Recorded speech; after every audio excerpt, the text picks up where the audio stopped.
Salam Bapak Ibu dan saudara-saudara yang kekasih di dalam Tuhan Yesus Kristus. Mari kita bersyukur kepada Tuhan atas kasih dan kemurahan-Nya yang telah menolong kita untuk melewati hari demi hari, dan pagi hari ini Tuhan memberi kepada kita kesempatan untuk bisa beribadah bersama dengan keluarga di rumah kita masing-masing.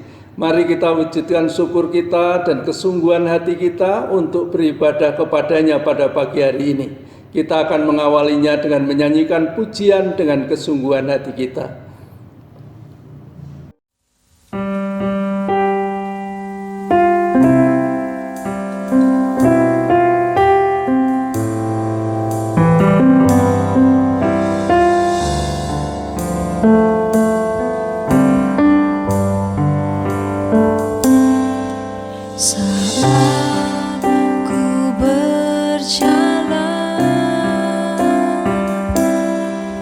Kasih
Mari kita akan bersama-sama menyerahkan seluruh ibadah ini kepada Tuhan kita Yesus Kristus di dalam doa. Kita satukan hati kita hampiri Tuhan dan bersama kita berdoa.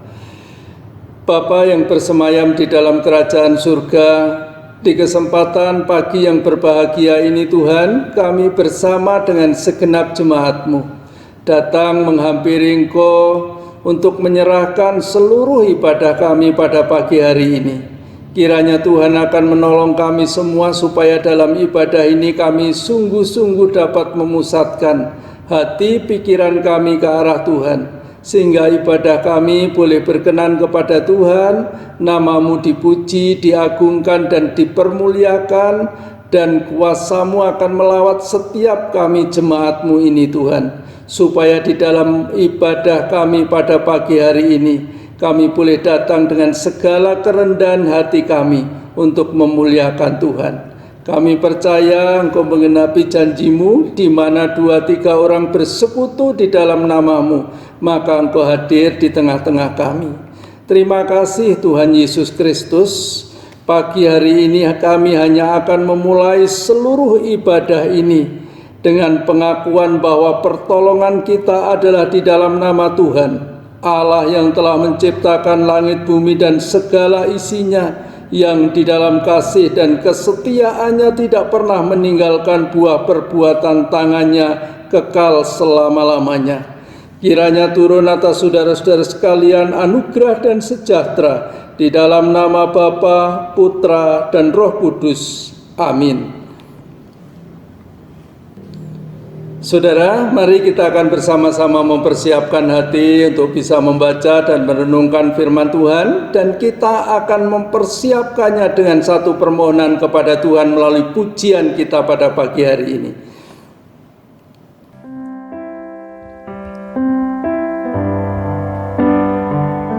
Bila Kau izinkan sesuatu terjadi, ku percaya semua untuk kebaikanku. Bila nanti telah tiba waktumu, ku percaya kuasa-Mu memulihkan hidupku.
Shalom jemaat GKMI Ephatha yang dikasihi dan mengasihi Tuhan. Kita bersyukur pada saat ini Tuhan memberikan kita kesempatan yang baik untuk kembali merenungkan firman Tuhan.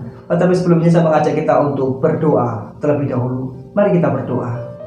Bapa Surgawi, kami bersyukur untuk kesempatan yang baik pada saat ini ya Tuhan. Kiranya Engkau menolong setiap kami, membuka hati pikiran setiap kami untuk mengerti firman-Mu dengan benar, menerima firman-Mu dan menyimpan firman-Mu dalam hati kami. Dan terlebih ya Tuhan, Kau mampukan kami untuk melakukan firman-Mu dalam hidup kami hari lepas hari. Kami sambut firman-Mu ya Tuhan dengan pengucapan syukur di dalam nama Tuhan kami, Yesus Kristus. Amin. Jemaat yang dikasihi mengasihi Tuhan, pada saat ini kita masih dalam rangka bulan perdamaian Sinode GKMI, dan secara khusus minggu ini kita mau sama-sama merenungkan satu tema, yaitu memperjuangkan perdamaian. Saya mengajak kita semua memperhatikan firman Tuhan dalam kitab Yesaya pada pasal yang ke-32 ayat pertama sampai dengan ayat yang ke-8. Kita akan sama-sama perhatikan firman Tuhan berikut ini. Sesungguhnya, seorang raja akan memerintah menurut kebenaran, dan pemimpin-pemimpin akan memimpin menurut keadilan. Dan mereka masing-masing akan seperti tempat perteduhan terhadap angin, dan tempat perlindungan terhadap angin ribut. Seperti aliran-aliran air di tempat kering, seperti naungan batu yang besar di tanah yang tandus. Mata orang-orang yang melihat tidak lagi akan tertutup, dan telinga orang-orang yang mendengar akan memperhatikan. Hati orang-orang yang terburu nafsu akan tahu menimbang-nimbang, dan lidah orang-orang yang gagap akan dapat berbicara jelas. Orang bebal tidak akan disebutkan lagi orang yang berbudi luhur, dan orang penipu tidak akan dikatakan terhormat. Sebab orang bebal mengatakan kebebalan, dan hatinya merencanakan yang jahat, yaitu bermaksud murtad dan mengatakan yang menyesatkan tentang Tuhan, membiarkan kosong perut orang lapar, dan orang haus kekurangan minuman. Kalau penipu, akal-akalnya adalah jahat. Ia merancang perbuatan-perbuatan keji untuk mencelakakan orang sengsara dengan perkataan dusta, sekalipun orang miskin itu membela haknya. Tetapi orang yang berbudi luhur merancang hal-hal yang luhur, dan ia selalu bertindak demikian. Sampai demikian bacaan firman Tuhan. Yang berbahagia setiap kita yang boleh bersama-sama menyimpan firman Tuhan dalam hati, serta yang melakukannya dalam kehidupan kita hari lepas hari. Jemaat yang dikasihi oleh Tuhan, siapa di antara kita yang tidak ingin hidup damai di tengah-tengah keluarga kita, damai di tengah-tengah masyarakat kita, bahkan damai di tengah-tengah negara tercinta kita? Kalau kita mengingat bulan yang lalu, hari kemerdekaan Republik Indonesia, kita ingat bangsa kita berjuang bersama-sama. Untuk apa? Berjuang untuk satu tatanan kehidupan berbangsa adil dan juga damai. Kita tahu penjajahan itu jauh dari keadilan. Kita tahu ketika dijajah juga jauh dari perdamaian. Oleh sebab itu berjuang, mengupayakan, memperjuangkan satu perdamaian untuk bisa sama-sama kita hidupi. Dan ketika kita sama-sama merenungkan tema pada saat ini, Tuhan mengajak kita kembali untuk bersama-sama memperjuangkan perdamaian itu. Melihat satu tatangan berbangsa, yaitu bangsa Israel pada waktu itu. Kalau kita perhatikan kehidupan bangsa Israel pada waktu Nabi Yesaya diutus oleh Tuhan, itu adalah satu kehidupan yang jauh dari apa yang namanya damai, dari apa yang namanya adil. Satu tatanan kehidupan yang merindukan satu perdamaian, yang merindukan satu keadilan.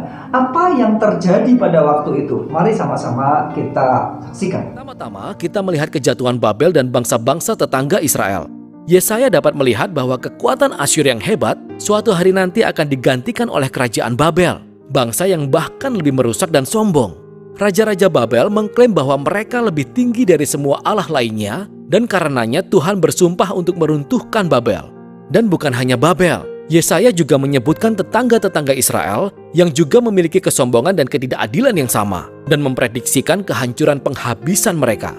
Tetapi ingat, bagi Yesaya, penghakiman Tuhan tidak pernah menjadi keputusan akhir bagi Israel atau bangsa-bangsa. Dan itu mengarahkan kita ke bagian selanjutnya dengan rangkaian puisi-puisi yang menceritakan kisah dua kota. Ada sebuah kota yang angkuh yang meninggikan dirinya di atas Tuhan dan menjadi jahat dan tidak adil. Kota ini adalah model manusia pemberontak dan digambarkan dengan bahasa yang dipinjam dari uraian Yesaya di awal tentang Yerusalem dan Asyur dan Babel yang disatukan. Kota ini ditetapkan bagi kehancuran dan suatu hari kelak akan digantikan dengan Yerusalem baru, di mana Allah memerintah sebagai raja atas umat tebusan dari segala bangsa, dan di sana tidak lagi terdapat kematian atau penderitaan.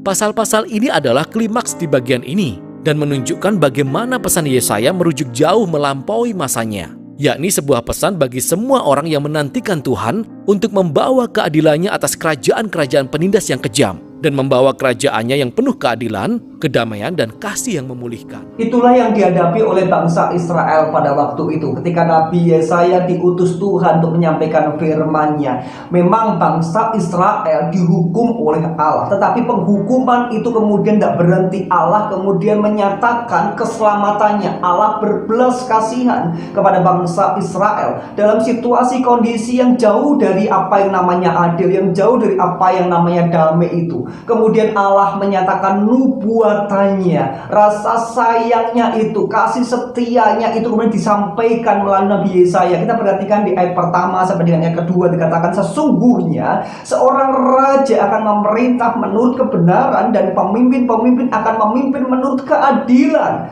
Ini satu penggambaran, satu penghiburan di tengah-tengah situasi pemimpin-pemimpin pada waktu itu, raja pada waktu itu yang memerintah tidak benar, memerintah tidak adil. Lalu kemudian Allah menyampaikan kepada bangsa Israel melalui Nabi Yesaya bahwa akan ada pemerintahan yang adil itu, akan ada pemerintahan yang benar itu, yang akan melindungi umatnya. Satu pemerintahan mesianik yang luar biasa yang Allah berikan, yang Allah telah nubuatkan kepada umat Israel. Saudaraku yang dikasihi oleh Tuhan, tentunya hal ini menjadi penghiburan bagi umat Israel. Ada satu harapan, ada satu secerca harapan yang Tuhan berikan untuk tatanan kehidupan yang damai, yang adil itu di tengah-tengah situasi kondisi yang tidak adil, di tengah situasi kondisi yang tidak damai. Raja-raja yang begitu lalim, orang-orang yang begitu kejam, sampai digambarkan orang yang bebal hatinya, yang merencanakan yang jahat, bahkan kemudian ada penipu yang merancang perbuatan-perbuatan keji. Ini yang kemudian dialami, dirasakan oleh umat Israel pada waktu itu. Rasa-rasanya tidak bisa berbuat apa-apa. Tapi kemudian Nabi Yesaya menyerukan untuk terus mengupayakan, untuk terus berusaha berjuang itu. Karena apa? Ada Allah yang telah menubuatkan, ada Allah yang telah merancangkan sesuatu yang baik, bahkan mengajak umat Israel tidak seperti mereka-mereka yang jahat itu. Dikatakan di ayat ke-8, tetapi orang yang berbudi luhur merancang hal-hal yang luhur, dan ia selalu bertindak demikian. Artinya apa? Artinya ada satu upaya, ada satu perjuangan yang harus dilakukan ditujukan untuk setiap orang percaya yang dikatakan orang-orang yang mestinya berbudi luhur itu, yang tidak kemudian 1-2 hari melakukannya, tetapi selalu bertindak demikian. Kata selalu ini ada satu kata, ada satu maksud untuk terus senantiasa memperjuangkan hal ini. Saudaraku yang dikasihi oleh Tuhan, ketika situasi kondisi menghimpit bangsa Israel pada waktu itu, rasa-rasanya tidak mungkin bisa berbuat apa-apa. Tapi kemudian Nabi Yesaya menyerukan, membangkitkan kembali semangat umat Israel untuk tidak larut dalam satu kondisi yang justru memperburuk keadaan. Tapi kemudian secercah harapan dari Allah itu yang mendorong, yang memberikan semangat untuk terus senantiasa mengupayakan, memperjuangkan perdamaian itu, satu keadaan yang adil itu. Karena bukan kita yang melakukannya, tapi Tuhan yang nanti akan melakukannya. Tuhan yang mengupayakannya itu untuk kita boleh bersama melihat satu perdamaian yang sesungguhnya, satu tatanan keadilan yang sesungguhnya itu. Tapi porsi umat adalah untuk bersama-sama memperjuangkan ke arah itu. Seperti apa yang dikatakan Roma pada pasal 14 ayat ke-19, akan bacakan bagi kita sekalian.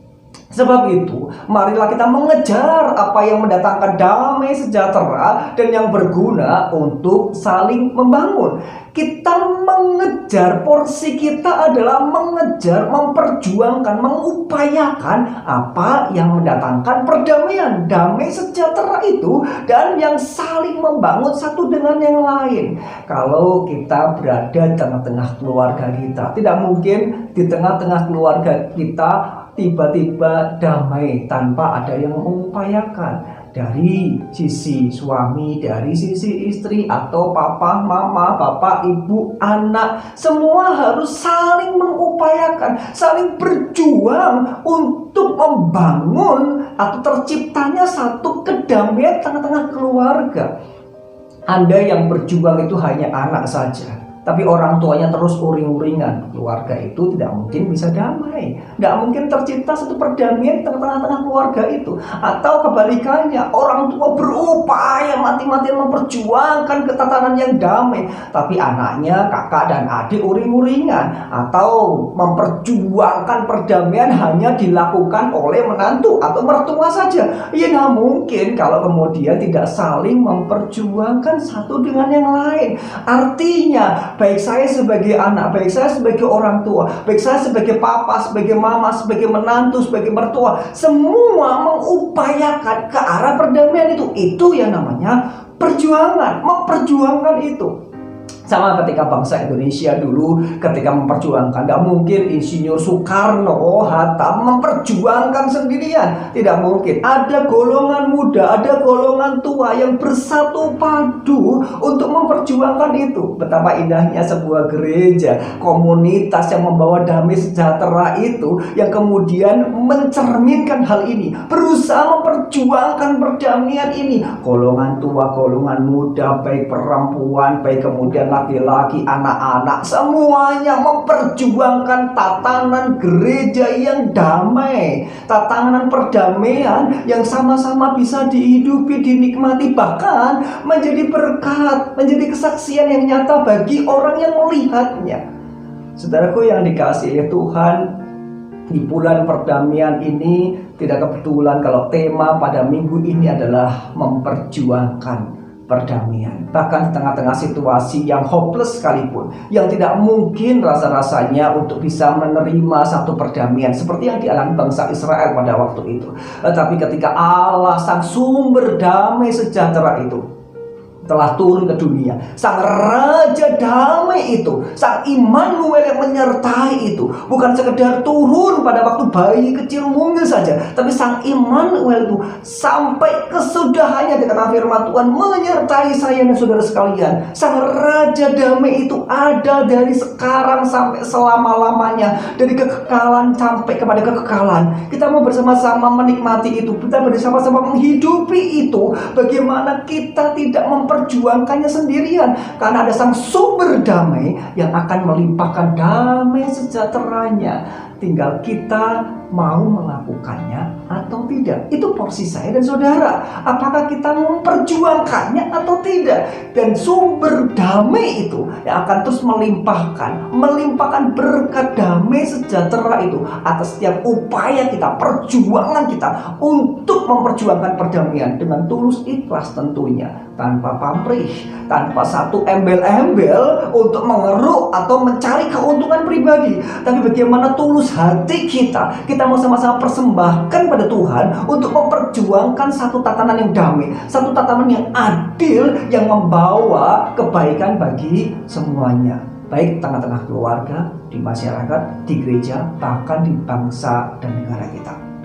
Saya mengajak kita semua untuk berkaca dari kehidupan umat Israel. Umat yang tidak menyenangkan hati Tuhan, umat yang justru malah mengandalkan bangsa-bangsa besar, Mesir, Asyur itu. Tapi satu titik kemudian Allah mengingatkan umat Israel untuk kembali kepada Tuhan, mengandalkan Tuhan. Dan ada porsi, ada tugas, ada mandat yang harus dilakukan umat Israel, yang dibawa kepada Yesaya pada waktu itu, untuk kemudian mengupayakan, memperjuangkan satu tatanan damai. Tidak hanyut dalam kehidupan di luar yang tidak damai, yang tidak karuan, yang kemudian jahat, tidak ikut-ikutan, tapi justru kemudian menjadi berkat, membawa damai. Bukankah GKMI adalah pembawa damai? Mari sama-sama di tengah-tengah kehidupan dimanapun Tuhan tempatkan, di komunitas manapun, kita memperjuangkan perdamaian itu.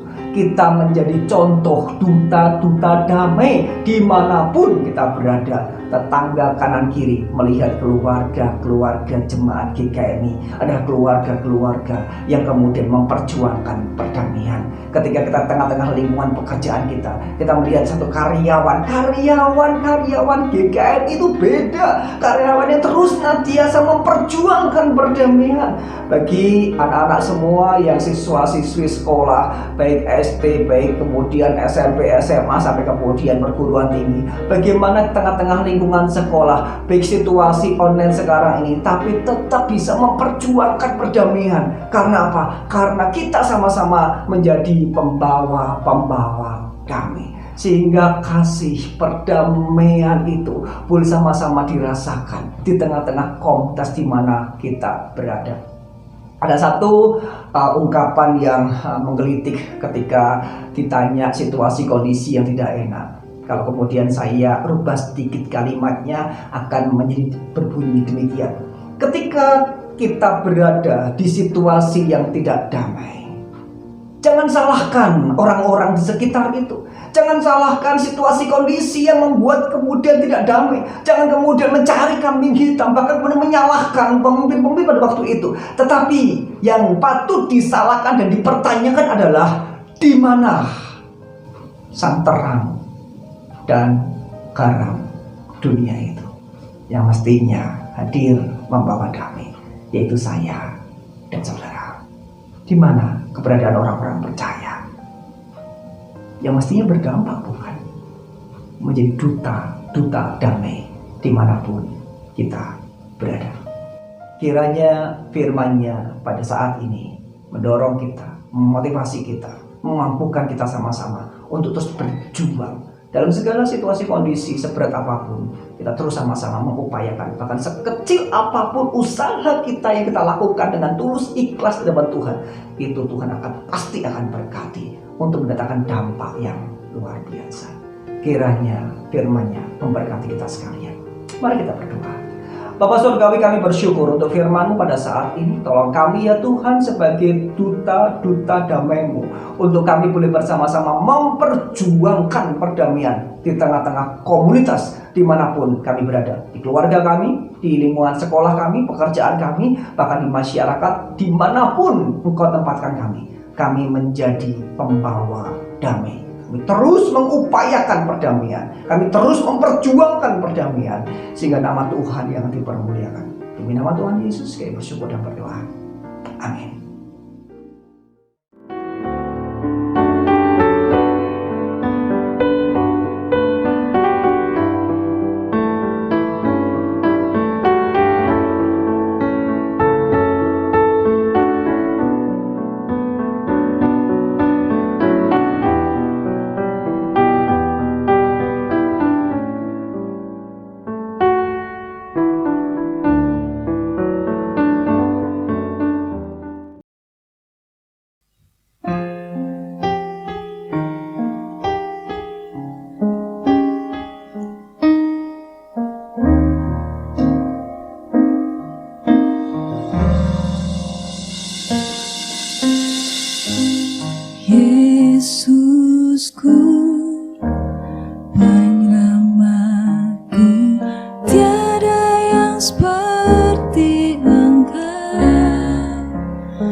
atas perbuatanmu. Selamanya ku kasihi Engkau Tuhan.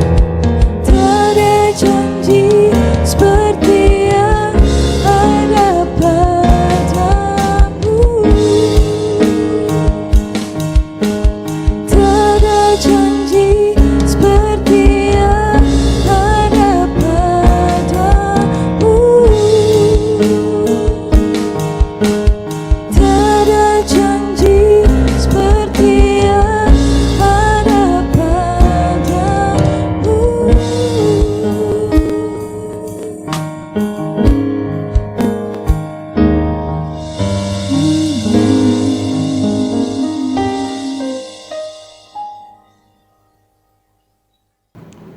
Saudara, mari kita akan mengakhiri seluruh rangkaian ibadah kita pada kesempatan pagi hari ini dan mengakhirinya dalam damai sejahtera Tuhan, dan kini terimalah berkat-Nya.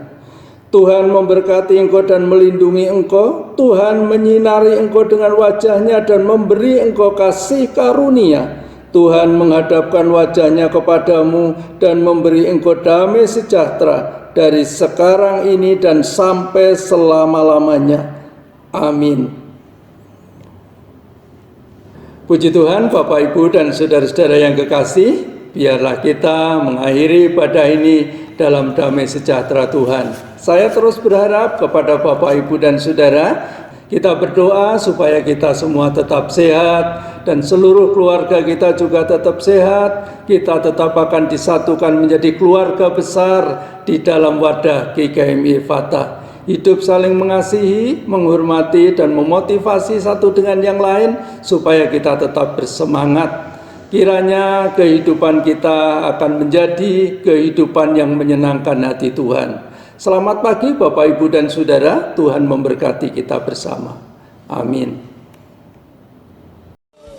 Nyanyi dan bersoraklah baginya, puji yang hormat kuasa bagi